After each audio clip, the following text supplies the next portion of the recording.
la liberté. Dans une vallée authentique et chaleureuse, au cœur des Alpes suisses, Val d'Airain, votre source d'énergie.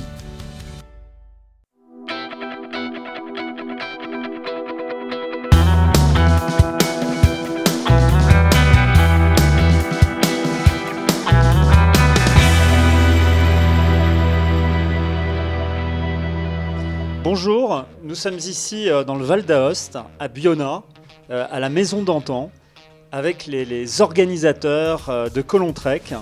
Et je suis ravi d'être avec eux. Donc Laurent, qui vient en fait du Valais, qui est un petit peu, va nous en parler tout à l'heure, à l'origine de ce trail. Et puis Maurizio, qui est lui de la commune d'à côté, à Valpelline, dans la vallée d'Valpelline, où nous sommes ici. Donc il y a le côté qui va nous parler du côté Val d'Aoste de ce trek, et puis ce trail. Et puis Sébastien qui vient aussi du Valais, qui est plutôt en charge des aspects caissiers, trésoriers, donc de Colontrek. Alors Laurent, je crois que on est à la 6e édition, et tout ça est né d'une tour, c'est ça ? Effectivement, à la base, tout est né d'une tour, de la restauration d'une tour, ancienne tour médiévale dans notre village à V en Valais. Et le responsable des affaires fédérales nous a dit qu'il y en avait une autre, ici en Valpelline, à Oyas, juste un peu plus bas. Et depuis là, effectivement, on a eu les premiers contacts avec eux. Et puis gentiment, on a bu des verres, on est d'un côté, de l'autre, et on s'est dit aussi qu'on devait faire quelque chose ensemble. Donc quelque chose ensemble, c'était quelque chose de transfrontalier, de quelque chose de nord-sud et non pas nécessairement de est-ouest comme on a l'habitude en Valais d'Aoste, qui sont des vallées est-ouest. Oui, parce que l'idée, à travers ce trail, cette épreuve sportive, on va y revenir, mais c'était de reproduire un circuit qui existait déjà entre aujourd'hui 2 pays, l'Italie, la Suisse, le Valais, le Val d'Aoste, et en fait des gens qui passaient beaucoup de ces 2 côtés. Il y avait vraiment... et vous essayez de reproduire ça aujourd'hui. Alors effectivement, ces passages sont très anciens. Les gens voyageaient beaucoup, mais à pied. On a les premiers accords entre les Érinsards et les gens de Valpelline sont de 1200, donc c'est pas nouveau. Les gens ont passé la frontière avec le bétail. Après, plus tard, ils passaient la frontière avec les cigarettes. Et puis, depuis que les routes sont arrivées, le tunnel du Saint-Bernard, on a passé un peu moins. C'est pour ça que maintenant, on repasse, mais à pied, en randonneur ou en course avec Colontrek. Alors Maurizio, comment, de votre côté, ici, dans le Val d'Aoste, vous avez accueilli ce projet au départ ? Pour nous, c'était très heureux de faire ça. C'est vraiment une fête. Le Colontrek, ce n'est pas une compétition, c'est une fête. C'est pour ça qu'on est très heureux de se rencontrer. En effet, au col, à 3000 mètres, on fait aussi une fête. Les secouristes italiens, les secouristes suisses, ils vont se rencontrer le jour avant la compétition. Ils font aussi des échanges, ils vont se rencontrer ce qu'ils ont fait pendant les années. Et pour nous, c'est vraiment une chose très sympathique de faire ça. C'est ça, parce qu'il y a l'aspect sportif, on en parlera, et puis il y a quand même un aspect aussi festif, et donc il y a, pour s'inscrire, plus de 1000 coureurs qui peuvent directement s'inscrire, à partir d'ailleurs de demain, Sébastien, sur Internet. Oui, à partir de demain sur Internet, en remplissant un formulaire, dans lequel c'est vrai qu'on demande pas mal de précisions. Donc rien que l'inscription, c'est une petite aventure parce qu'on demande pas de s'inscrire à la course, on demande de s'inscrire à la soirée, au déplacement, au repas, à la fête. Et voilà, c'est une expérience. La course, finalement, est quasiment un prétexte à cette rencontre dont mes collègues viennent d'échanger un peu. Et puis... effectivement, les inscriptions rentrent. La course, on est à la 6e édition. C'est un budget comme je m'occupe de la caisse de cette course. Vous êtes caissier. C'est un budget de 200 000 €. Donc, c'est pas une petite organisation. Quand la course a démarré à la première édition, c'était environ 400-450 coureurs qui se lançaient sur le parcours. Cette course bénéficiait au départ de subventions européennes. Maintenant, à la 6e édition, on arrive à un budget de 200 000 €, 1000 coureurs, Et gentiment, cette course est devenue financièrement quasiment autonome, puisqu'on n'a plus d'aide ou de subventions européennes. Les communes de la vallée d'Aoste et les communes du Val d'Airain participent encore un peu financièrement au soutien de la course. Mais vous vous autofinancez quasiment. Mais quasiment, la course est autofinancée.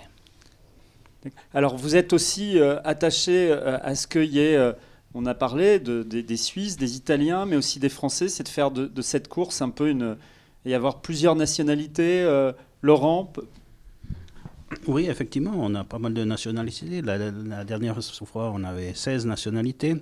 Et effectivement, comme on a quand même finalement une histoire commune entre les Savoyards, les Valdôtains et les Valaisans, quand on se rencontre ici dans cette région, c'est une belle réussite pour nous. Et nous avons beaucoup de gens qui viennent de la Suisse romande, c'est vrai. On a aussi beaucoup de Valdôtains. On est à peu près à 250, 300 Italiens valdôtains et 600-700 Suisses ou résidents suisses. Donc, on a quand même pas mal aussi de gens qui sont proches de la frontière sur Annemasse qui viennent aussi participer à notre manifestation. Mais s'il y en a d'autres qui viennent pour cette édition, on est très, très contents aussi. Donc les inscriptions, c'est à partir d'aujourd'hui, oui. Sur le site internet. On rappelle, c'est donc le 6 septembre, ça dure 3 jours. Du vendredi au samedi, il y a... En fait, la course elle a lieu le 7 septembre, mais les gens pour venir ici, le vendredi, pour dormir, voilà, le 6 ils viennent le 6 septembre à partir de midi, on les amène en véhicule jusqu'ici, en bus, et la course elle-même est le 7 septembre.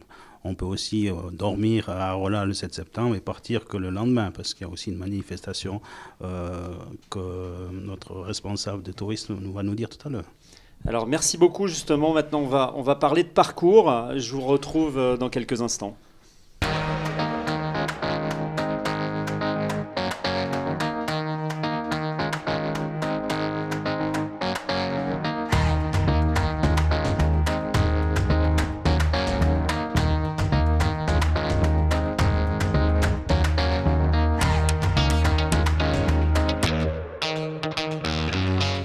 Nous sommes de retour ici à Bionna, dans la maison d'antan, et cette fois on va parler toujours de Colontrek, mais sur les aspects parcours et sécurité, toujours avec vous Maurizio et avec Patrice.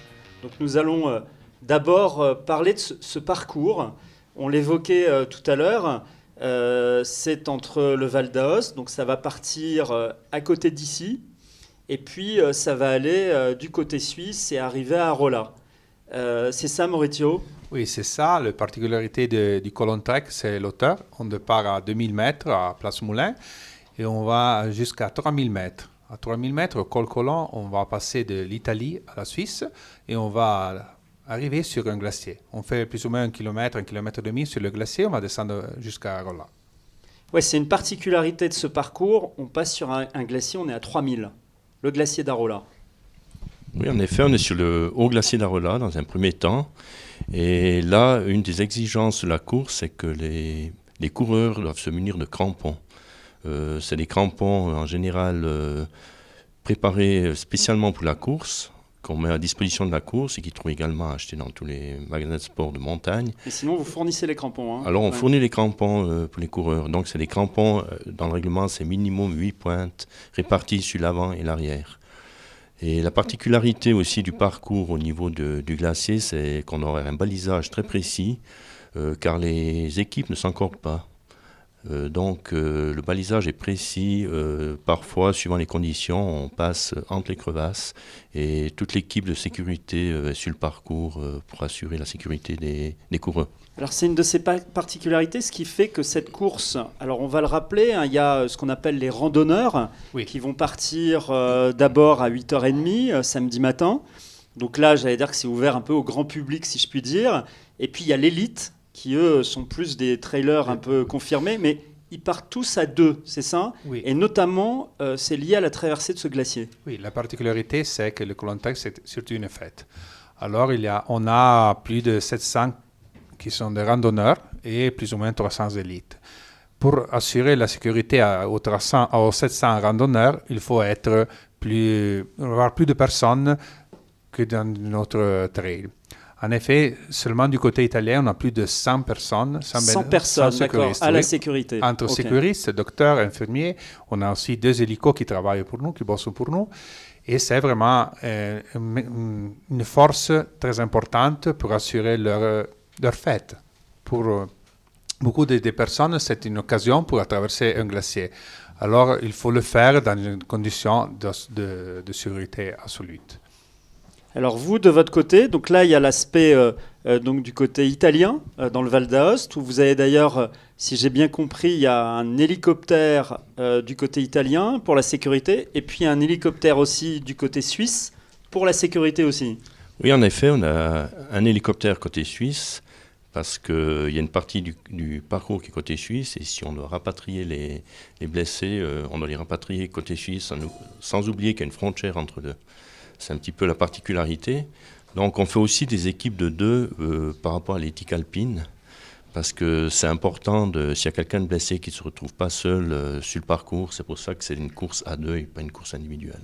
Ouais, ça c'est une des particularités, c'est très encadré, vous mettez beaucoup de moyens, c'est des bénévoles évidemment, mais voilà, il y a un niveau de sécurité, et vous dites c'est parce que justement, l'idée c'est de ne pas faire une course ultra sportive, mais c'est d'avoir aussi tous ces randonneurs qui peuvent courir dans des conditions de sécurité parfaites. Ça, c'est un point très important du Colon Trek. Voilà, c'est un point très important pour nous les organisateurs. Les coureurs qui viennent faire la course n'ont pas à se soucier de la sécurité. Ça, c'est notre engagement, c'est notre problème, la sécurité. C'est pour ça qu'on a des équipes qui sont très bien formées. On a un hélicoptère, on a des médecins GRIM, spécialistes de la haute montagne sur le parcours. On a également des tentes sanitaires le long du parcours avec des possibilités de chauffage, accueillir éventuellement les éventuels blessés dans les conditions, je dirais, optimales. Donc c'est vraiment une logistique. Alors en plus, là on en parlait tout à l'heure, c'est ce qu'on ferait aujourd'hui par la route en 3 heures, 3 heures et demie. Les premiers vont aller à Arolla en 1 heure et demie. Oui, un petit peu en plus d'une heure et demie, mais quand même... Plus vite qu'une voiture. Après, plus vite qu'une voiture, oui. Et en effet, on a eu même le champion du monde de trail qui a fait le Colon Trek.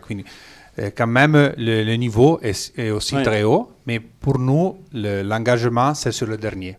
Pour nous, c'est la fête. Alors, on va nous organiser tout le secours, tous les aspects logistiques de la compétition sur le dernier. Pour nous, l'important, c'est que tous les inscrits ils arrivent à Arolla.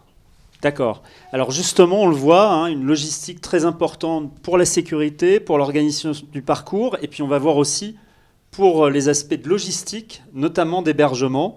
Et je vous propose de nous retrouver avec d'autres invités justement pour parler d'hébergement, de cette logistique. Merci beaucoup à tous les deux. Merci.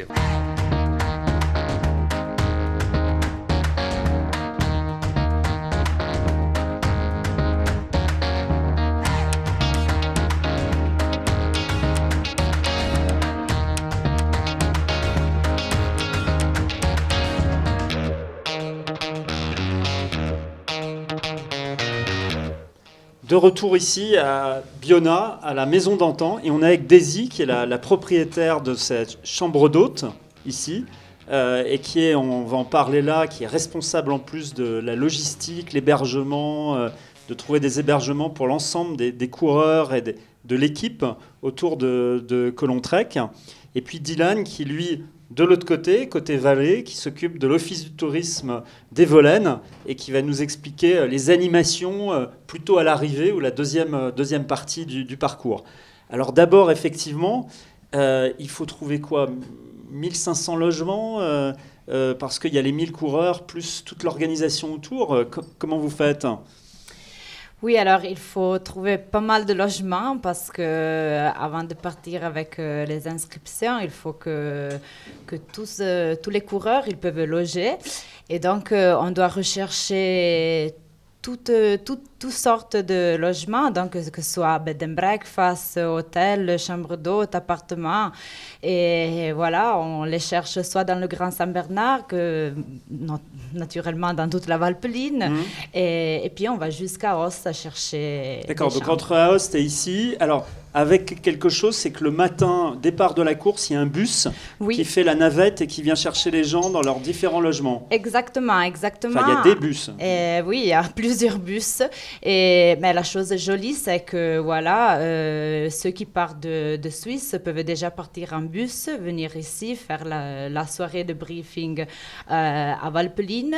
Et puis, il y a déjà tous les bus qui les amènent dans tous les hôtels. C'est tout bien Dès le organisé. vendredi soir. Oui, bien sûr, oui. De façon que ceux qui viennent dans la vallée, ils ne doivent pas avoir des problèmes de voiture. Donc voilà. je laisse ma voiture le vendredi Oui, et je la récupère à la fin de la course. Oui, c'est et ça. entre les deux, j'ai les bus que ça. je sois logé. C'est ça. Oui. Ok. Oui. Alors du côté des Volaines, il y a des animations plutôt vers l'arrivée ensuite. Comment ça fonctionne? Qu'est-ce que vous faites de votre côté? Donc oui, quand les coureurs arrivent sur Arolla, donc à l'arrivée, on a un petit peu d'animation musicale avec généralement des groupes folkloriques ou des corps des Alpes de la région qui animent et qui prolongent un petit peu le côté festif de l'autre côté du col de Colomb. Alors Laurent et Maurizio le disaient tout à l'heure, avant d'être une épreuve sportive, c'est une fête et c'est l'occasion de découvrir ces deux régions. Alors notamment ici, puis j'ai envie de dire dans cet endroit magnifique, ces chambres d'hôtes que vous avez créées il y a 4 ou 5 ans. Vous pouvez nous en parler? Où on est ici, on est chez vous, comment ça se passe, comment on peut venir? Ah oui, bien sûr. Alors, on a ouvert toute l'année et donc on a une chambre d'hôte. Nous avons 4 chambres, c'est tout petit, mais toutes les chambres sont charmantes, chacune a son histoire. Et puis voilà, on a aussi un petit spa, soit à l'extérieur qu'à l'intérieur, un petit espace bien-être. Et puis on donne l'opportunité aux gens qui viennent ici de souper chez nous. Et voilà, c'est une ambiance familiale car c'est vraiment... on gère tout en famille. Merci pour l'accueil. Alors, qu'est-ce qui se passe en plus? Vous êtes ouvert à la fois l'hiver, l'été, c'est une particularité. Toute l'année. Et vous pouvez nous décrire un petit peu ce qu'on fait ici dans la vallée de Valpeline Bien sûr. pour faire en sorte que nos téléspectateurs traversent et viennent aussi ici? À nous trouver, bien volontiers. Alors, en été, on a plein de balades à faire. On a vraiment la Valpeline, je pense que soit la vallée de Valpeline soit une des vallées les plus sauvages de la vallée d'Os. Et on a beaucoup de randonnées à faire. Beaucoup de randonnées, ouais. On a 4 refuges alpins. En plus, on a tous les bivouacs, on a des lacs. Donc, c'est super beau pour qui aime la randonnée. Et en plus, en hiver, c'est très beau aussi pour qui aime faire des raquettes de neige. C'est le royaume du ski de rando. Et du ski de fond aussi. Et surtout, on a une piste de ski de fond un polygone de biathlon. Et ça, c'est très important. Et voilà, on a tous les week-ends, on a des compétitions aussi. Donc, et on est à moins d'1 heure du tunnel du Mont Blanc. Sûr, donc c'est facile de venir ici et donc toute l'année. Oui, et puis la gastronomie... Ah, ça manque pas, sûrement.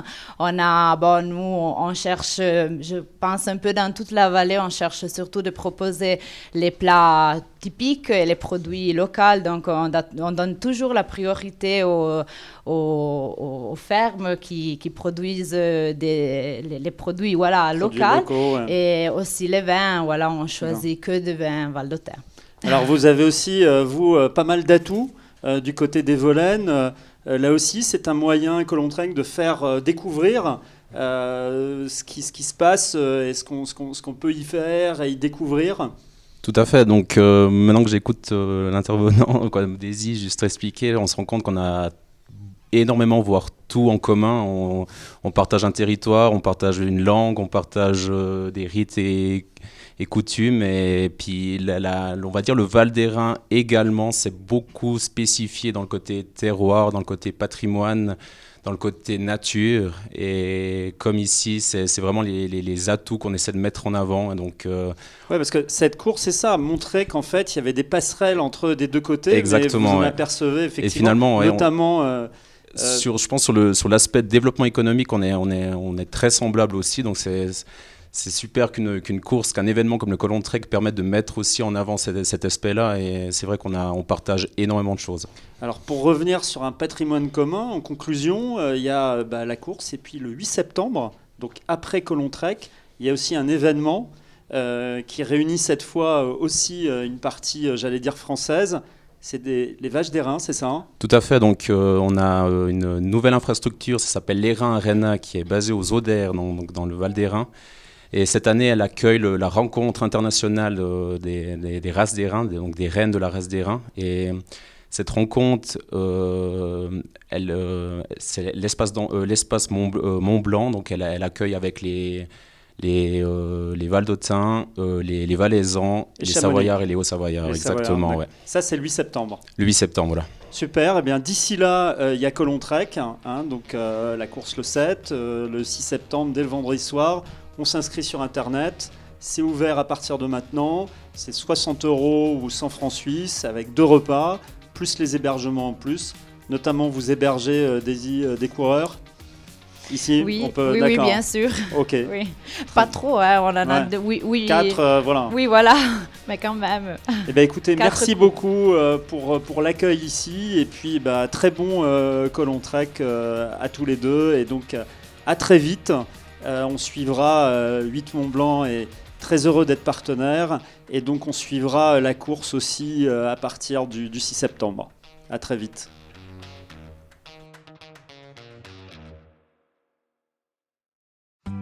La liberté. Dans une vallée authentique et chaleureuse, au cœur des Alpes suisses, Val d'Airain, votre source d'énergie.